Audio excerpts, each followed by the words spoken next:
ರಾವಣ ರಾಮಾಯಣದ ಪ್ರಮುಖ ಪಾತ್ರಧಾರಿ, ಸೀತೆಯನ್ನ ಹೊತ್ತೊಯ್ದ ಅಸುರ ಮಹಾರಾಜ.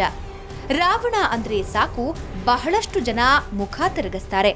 ಆತ ಒಬ್ಬ ಕೆಟ್ಟ ವ್ಯಕ್ತಿ ಅಂತ ಜರೀತಾರೆ. ರಾವಣ ಅನ್ನೋ ಹೆಸರನ್ನು ಕೂಡ ಯಾರು ನೆನೆಸ್ಕೊಳ್ಳೋದಿಲ್ಲ. ಅಕಸ್ಮಾತ್ ನೆನೆಸ್ಕೊಂಡ್ರು ಅಂದ್ರೆ ಅದು ಕೆಟ್ಟ ಸನ್ನಿವೇಶವೇ ಆಗಿರುತ್ತೆ ಅನ್ನೋದ್ರಲ್ಲಿ ಎರಡು ಮಾತಿಲ್ಲ. ಹೀಗಿರುವಾಗ ಇಂಥ ರಾವಣನನ್ನ ಪೂಜೆ ಮಾಡೋರು ಇದಾರೆ ಅನ್ನೋ ವಿಷಯ ಕೇಳಿ ನಿಜಕ್ಕೂ ಅಚ್ಚರಿಯಾಯ್ತು. ಆ ವ್ಯಕ್ತಿ ಯಾರು, ಯಾಕೆ ಆತ ರಾವಣನನ್ನ ಪೂಜಿಸ್ತಾನೆ ಅನ್ನೋ ಕುತೂಹಲದಲ್ಲೇ ಆತನನ್ನ ಹುಡುಕೊಂಡು ನಾವು ಪ್ರಯಾಣ ಬೆಳೆಸಿದ್ವಿ.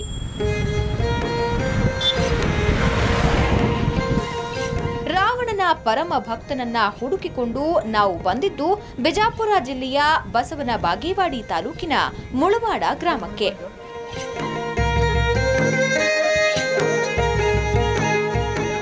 ಮುಳವಾಡ ಗ್ರಾಮಕ್ಕೆ ಬಂದು ಆ ರಾವಣನ ಭಕ್ತ ಯಾರು ಅಂತ ಊರಿನವರನ್ನ ವಿಚಾರಿಸಿದ್ವಿ. ಆ ರಾವಣ ಭಕ್ತನ ಹೆಸರು ಸಿದ್ರಾಮಪ್ಪ ಶಿಂಪಿ ಅನ್ನೋದು ಗೊತ್ತಾಯ್ತು. ಆ ವ್ಯಕ್ತಿಯ ಬಗ್ಗೆ ಊರಿನವರಲ್ಲಿ ವಿಚಾರಿಸಿದ್ವಿ. ಆಗ ಅವರು ಹೇಳಿದ್ದು ಹೀಗೆ.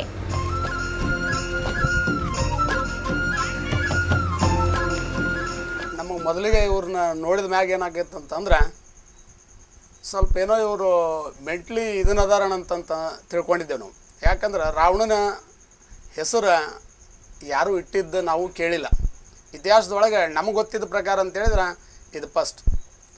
ಅದಕ್ಕೆ ಇವ್ರೇನು ಒಂಥರ ವಿಚಿತ್ರ ಮನುಷ್ಯ ಅದಾರ ಅಂಥೇಳಿ ಅಂದ್ಕೊಂಡಿದ್ದೆವು. ನಾವೆಲ್ಲ ಸ್ನೇಹಿತರು ಅಂತಿದ್ದೇವೆ, ಏನೋ ಮಗಗೆ ರಾವಣನ ಹೆಸರು ಇಟ್ಟಾರಲ್ಲ ಹಿಂಗದಾನ. ರಾವಣ ಅಂತಂದ್ರೇನು ಯೂಶ್ವಲಿ ಎಲ್ಲರ ತಲೆಯೊಳಗೂ ಒಂದು ಕೆಟ್ಟ ಮನುಷ್ಯ ಅಂಥೇಳಿ ವಿಚಾರ. ಇವರು ಹೇಳೋದೆಲ್ಲವನ್ನು ಕೇಳಿದ ನಂತರ ನಮ್ಮ ಕುತೂಹಲ ಇನ್ನಷ್ಟು ಜಾಸ್ತಿ ಆಯಿತು. ಹೀಗಾಗಿ ಸೀದಾ ಆ ರಾವಣ ಭಕ್ತ ಸಿದ್ರಾಮಪ್ಪನ ಮನೆ ಕಡೆ ಹೆಜ್ಜೆ ಹಾಕಿದ್ವಿ. ಅವರ ಮನೆ ನೋಡಿದ ನಮಗೆ ಮತ್ತೊಮ್ಮೆ ಅಚ್ಚರಿ. ಯಾಕಂದ್ರೆ ಅವರ ಮನೆ ಸಂಪೂರ್ಣ ರಾವಣಮಯ. ಅವರ ಮನೆಯ ಹೆಸರು ರಾವಣೇಶ್ವರ ಪ್ರಸನ್ನ.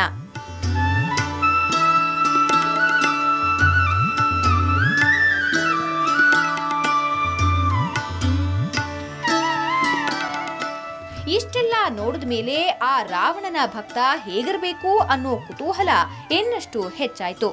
ಅಷ್ಟರೊಳಗೆ ಇಡೀ ಫ್ಯಾಮಿಲಿನೇ ನಮ್ಮೆದುರು ಪ್ರತ್ಯಕ್ಷವಾಗ್ಬಿಡ್ತು. ಇದು ರಾವಣನ ಪರಮ ಭಕ್ತ ಸಿದ್ರಾಮಪ್ಪ ಶಿಂಪಿಯ ಫ್ಯಾಮಿಲಿ. ಇಬ್ಬರು ಹೆಣ್ಣು ಮಕ್ಕಳು, ಒಬ್ಬ ಮಗ ಮತ್ತು ಪತ್ನಿ. ಇಷ್ಟೇ ಇವರ ಸಂಸಾರ. ಈ ಮನೆಯ ಯಜಮಾನ ಸಿದ್ರಾಮಪ್ಪ ಶಿಂಪಿನೇ ರಾವಣನ ಪರಮ ಭಕ್ತ. ಪ್ರತಿನಿತ್ಯ ರಾವಣನನ್ನ ಬಿಟ್ಟು ಬೇರೆ ಯಾವ ದೇವರನ್ನೂ ಇವರು ಪೂಜೆ ಮಾಡೋದಿಲ್ಲ.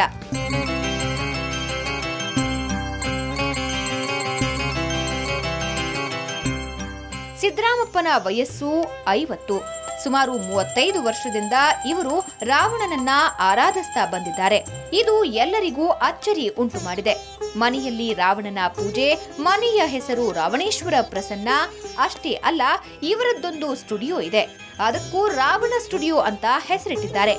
ಅಷ್ಟೇ ಅಲ್ಲ, ಇವರ ಕೊನೆಯ ಕುಲಪುತ್ರ, ಅವನ ಹೆಸರು ಕೂಡ ರಾವಣ ಅಂತಾನೆ.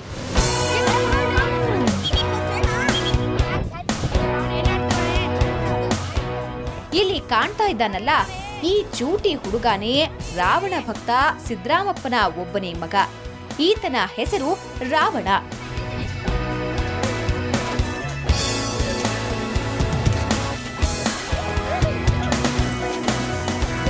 ಅಸುರ ಅಂತ ಪರಿಗಣಿತನಾದ ರಾವಣನ ಹೆಸರನ್ನ ತನ್ನ ಮಗನಿಗೆ ಇಟ್ಟಿದ್ದು ಊರಿನ ಜನರಿಗೆ ಅಚ್ಚರಿ ಉಂಟು ಮಾಡ್ತು.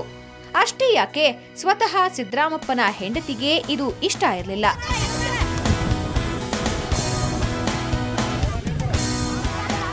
ಇಬ್ಬರು ಹೆಣ್ಮಕ್ಳಾದ ಬಳಿಕ ಮೂರನೇದ ಮಗ ಹುಟ್ಟಿದ. ಅವನಿಗೂ ರಾವಣ ಅಂತ ಇಡ್ತೀನಿ ಅಂದರು. ರಾವಣ ಅಂತ ಇಡ್ತೀನಿ ನನಗೊಂಥರ ಇದು ಅನ್ನಿಸ್ತು. ಇರ್ಲಿ ಬಿಡು, ಅವ್ರ ಕಲಾಕಾರ ಅದಾರ, ಅವ್ರಿಗೆ ಇದು ಆಗೈತಿ. ಮತ್ತು ಅವ್ರು ರಾವಣನ ಬಗ್ಗೆನೇ ಹೆಚ್ಚಿದು. ನಾವೇನಾರ ಕೆಟ್ಟದಾಗಿ ಮಾತಾಡಿದ್ರೆ ಅವ್ರಿಗೆ ಭಾಳ ಸಿಟ್ಟು ಬರ್ತಿತ್ತು ರೀ. ಅದಕ್ಕೆ ನಾವು ಮುದ್ದಾಮ ಅವ್ರಿಗೆ ಇದು ಮಾಡ್ತಿದ್ದೆವು. ಅಂದ್ರೂ ಅವರು ರಾವಣನ ಬಗ್ಗೆನೇ ಇದು ಮಾಡೋರು. ಇರ್ಲಿ ಬಿಡು ಅಂಥೇಳಿ ರಾವಣ ಅಂಥೇಳಿ ಇಟ್ಟೆವು. 1ನೇ ವರ್ಷದ ಬರ್ತ್ಡೇ ಮಾಡಿದೆವು. ಸಿದ್ರಾಮಪ್ಪನ ಮಗ ರಾವಣ 8ನೇ ಕ್ಲಾಸ್ನಲ್ಲಿ ಓದ್ತಾ ಇದ್ದಾನೆ. ನೋಡೋದಕ್ಕೂ ರಾವಣನಂತೆಯೇ ಛಲ. ಹಿಡಿದ ಪಟ್ಟು ಬಿಡದಂತಹ ಹಠವಾದಿ ಅನ್ನೋದು ಊರಿನವರ ಮಾತು. ಆದ್ರೆ ಶಾಲೆಯಲ್ಲಿ ರಾವಣ ಅಂದ್ರೆ ಕೆಟ್ಟ ವ್ಯಕ್ತಿ ಅಂತ ಹೇಳ್ತಾರೆ. ನೀವ್ಯಾಕೆ ತಮ್ಮನಿಗೆ ಇಂಥ ಹೆಸರಿಟ್ರಿ ಅಂತ ಸ್ವತಃ ಈತನ ಮಗಳೇ ಕೇಳಿಬಿಡ್ತಾಳೆ. ಆಗ ಸಿದ್ದರಾಮಪ್ಪ ಹೇಳಿದ್ದು ಏನ್ ಗೊತ್ತಾ? ಅವ್ರ ಬಗ್ಗೆ ಒಳ್ಳೆ ಒಳ್ಳೆ ಕಥೆಗಳನ್ನು ಹೇಳ್ತಾ ಇದ್ರು. ಹೀಗಾಗಿ ರಾವಣ ಹೆಸರು ಶ್ರೇಷ್ಠ ಅಂತ ಅನಿಸ್ತು. ಆತನ 10 ತಲೆಗಳಲ್ಲಿರುವಂಥ ಬುದ್ಧಿ, 10 ಕೈಯಲ್ಲಿರುವಂಥ ಶೂರತನ ನಮ್ಮ ತಮ್ಮನಲ್ಲೂ ಇದೆ. ಅದನ್ನು ಹೇಳ್ಕೊಳ್ಳೋಕೆ ಹೆಮ್ಮೆ ಪಡ್ತೀನಿ. ಎಸ್, ರಾವಣನ ಬಗ್ಗೆ ಈ ಸಿದ್ದರಾಮಪ್ಪನಿಗೆ ಒಳ್ಳೆಯ ಅಭಿಪ್ರಾಯ ಇದೆ. ರಾವಣನ ಅಂತರಂಗವನ್ನ ಈತ ಅರಿತಿದ್ದಾನೆ. ಹೀಗಾಗಿ ತನ್ನ ಮಗನಿಗೂ ರಾವಣ ಅಂತ ಹೆಸರಿಟ್ಟಿದ್ದಾನೆ. ಈ ಕಿರಿ ರಾವಣನ ಬರ್ತ್ಡೇನ ಈ ಸಿದ್ದರಾಮಪ್ಪ ಪ್ರತಿ ವರ್ಷ ತಪ್ಪದೇ ಆಚರಿಸ್ತಾರೆ. ಮಗನಿಗೆ ರಾವಣನಂತೆ ಅಲಂಕರಿಸಿ 10 ತಲೆಗಳನ್ನ ಜೋಡಿಸಿ ಕೇಕ್ ಕತ್ತರಿಸ್ತಾನೆ. ಈ ಟೈಮ್ನಲ್ಲಿ ಇಡೀ ಗ್ರಾಮದ ಜನರನ್ನ ಕರೀತಾರೆ. ಗ್ರಾಮದ ಹಿರಿಯರು ಕೂಡ ಸಿದ್ದರಾಮಪ್ಪನ ಆಹ್ವಾನಕ್ಕೆ ಮನ್ನಣೆ ನೀಡಿ ಈ ಪುಟಾಣಿ ರಾವಣನ ಹುಟ್ಟುಹಬ್ಬಕ್ಕೆ ಬರ್ತಾರೆ. ನಮ್ಮದು ಏನಪ್ಪ ಈ ಸಮಾಜದ ವಿರುದ್ಧ ಆಕೈತೆ ತನವರು ನಾ ಶಿವಭಕ್ತದನ, ನಾನು ಶಿವಭಕ್ತದೀನಿ ರೀ, ಅವ್ನು ಪೂಜೆ ಮಾಡ್ತೀನಿ ಅಂತ ಅಂದಾನ್ರಿ. ಅಷ್ಟೇ. ಇದೇ ಕಾರಣಕ್ಕೆ ಈ ಸಿದ್ದರಾಮಪ್ಪ ರಾವಣನಿಗೆ ಫಿದಾ ಆಗಿತ್ತು. ರಾವಣ ಶಿವನ ಪರಮ ಭಕ್ತ. ಈ ಸಿದ್ದರಾಮಪ್ಪ ಕೂಡ ಶಿವನ ಭಕ್ತ. ಹೀಗಾಗಿಯೇ ರಾವಣನ ಆರಾಧಕನಾಗಿದ್ದಾನೆ. ಅಷ್ಟೇ ಅಲ್ಲ, ಬಹುತೇಕರು ರಾವಣನಲ್ಲಿರೋ ಕೆಟ್ಟ ಗುಣವನ್ನ ಮಾತ್ರ ನೋಡಿದ್ದಾರೆ. ಆದ್ರೆ ನಾನು ರಾವಣನ ಒಳ್ಳೆ ಗುಣಗಳನ್ನ ನೋಡಿದ್ದೀನಿ ಅಂತಾರೆ. ಯಾಕ್ರಿ ಸಿಂಪಿಯವರು ನೀವು ರಾವಣನ ಪೂಜೆ ಮಾಡ್ತೀರಿ? ಯಾಕ ಇಲ್ಲ, ರಾವಣನ ಪರಮ ಭಕ್ತದೀನಿ. ರಾವಣನಲ್ಲಿ ಬರೀ ನೀವು ಕೆಟ್ಟ ಗುಣಗಳನ್ನು ನೀವು ನೋಡಿರಿ, ಒಳ್ಳೆಯ ಗುಣಗಳನ್ನು ನಾನು ನೋಡಿದ್ದೀನಿ. ರಾವಣನ ಒಂದು ಪೂಜೆ ಮಾಡ್ತೀವಿ ಅಂತಂದಾಗ ಆವಾಗ ಸಹಿತ ನಮಗೆ ಸಿಂಪಿಯವ್ರು ನೋಡಿ ಏನಾಯ್ತು, ಇದು ನಿಜ ಆಯ್ತಪ್ಪ ಅಂತೇಳಿ ತಿಳ್ಕೊಂಡಿದ್ದೀವಿ.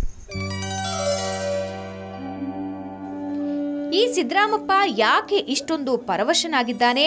ರಾವಣನ ಬಗ್ಗೆ ಇಷ್ಟೊಂದು ಅಭಿಮಾನ ಬೆಳೆಸಿಕೊಳ್ಳೋದಕ್ಕೆ ಕಾರಣ ಏನು ಗೊತ್ತಾ? ಈ ಸಿದ್ದರಾಮಪ್ಪ ಒಬ್ಬ ಕಲಾವಿದನಾಗಿದ್ದ. ಪೌರಾಣಿಕ ನಾಟಕಗಳನ್ನ ಮಾಡ್ತಾ ಇದ್ದ. ಎಲ್ಲೇ ರಾಮಾಯಣ ನಡೆದ್ರೂ ರಾವಣನ ಪಾತ್ರ ಇವರಿಗೆ ಫಿಕ್ಸ್ ಆಗಿರ್ತಿತ್ತು. ಪಾತ್ರ ಮಾಡ್ತಾ ಮಾಡ್ತಾ ರಾವಣನ ಬಗ್ಗೆ ಹೆಚ್ಚು ಹೆಚ್ಚು ತಿಳ್ಕೊಳ್ಳೋಕೆ ಶುರು ಮಾಡಿದ್ರು. ರಾವಣನ ಪಾತ್ರ ಮಾಡ್ತಿದ್ದ ಸಿದ್ದರಾಮಪ್ಪ ದಿನಗಳೆದಂತೆ ಭಾವನಾತ್ಮಕವಾಗಿ ರಾವಣನೇ ಆಗ್ಬಿಟ್ಟ. ಆದ್ರೆ ಕೆಟ್ಟತನದಿಂದ ಅಲ್ಲ, ಬದಲಿಗೆ ರಾವಣನ ಒಳ್ಳೆತನವನ್ನ ಮೈಗೂಡಿಸಿಕೊಂಡ್ಬಿಟ್ಟ. ಆಗಿಂದ ರಾವಣನ ಆರಾಧಕನಾದ.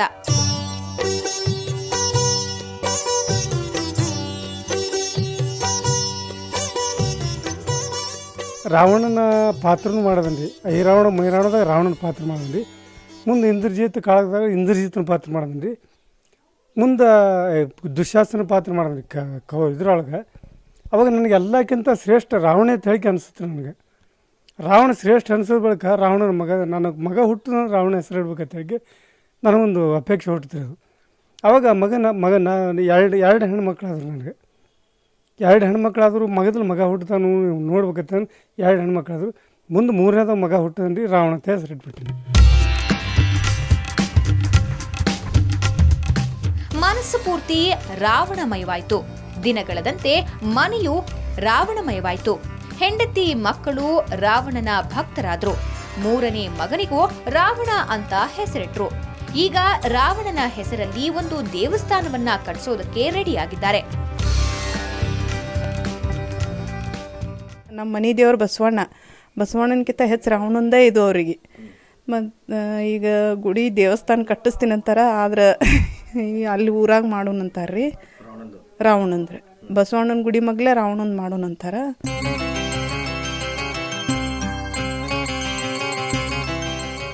ಇತ್ತೀಚಿನ ದಿನಗಳಲ್ಲಿ ಒಳ್ಳೆ ವಿಷಯದಲ್ಲೂ ಕೆಟ್ಟತನ ಹುಡುಕಿ ಮೈಗೂಡಿಸಿಕೊಳ್ಳೋರು ಈ ಜಗತ್ತಿನಲ್ಲಿ ಹೆಚ್ಚಾಗಿದ್ದಾರೆ. ಅಂಥದ್ರಲ್ಲಿ ಜಗತ್ತು ಕೆಟ್ಟವನು ಅಂತ ದೂರ ತಳ್ಳಿದ ವ್ಯಕ್ತಿಯಲ್ಲಿ ಈ ಸಿದ್ದರಾಮಪ್ಪ ಒಳ್ಳೆತನವನ್ನ ಹುಡುಕಿದ್ದಾರೆ. ಆ ಒಳ್ಳೆತನವನ್ನ ಮೈಗೂಡಿಸಿಕೊಂಡಿದ್ದಾರೆ. ಜಗತ್ತಿಗೆ ರಾವಣನ ನಿಷ್ಠೆ ಮತ್ತು ಒಳ್ಳೆತನವನ್ನ ಸಾರುವ ನಿಟ್ಟಿನಲ್ಲಿ ರಾವಣನ ದೇವಸ್ಥಾನ ಕಟ್ಟೋದಕ್ಕೆ ರೆಡಿಯಾಗಿದ್ದಾರೆ. ಈತನ ಒಳ್ಳೆ ಕಾರ್ಯಕ್ಕೆ ಶುಭವಾಗಲಿ ಅನ್ನೋದು ನಮ್ಮ ಆಶಯ.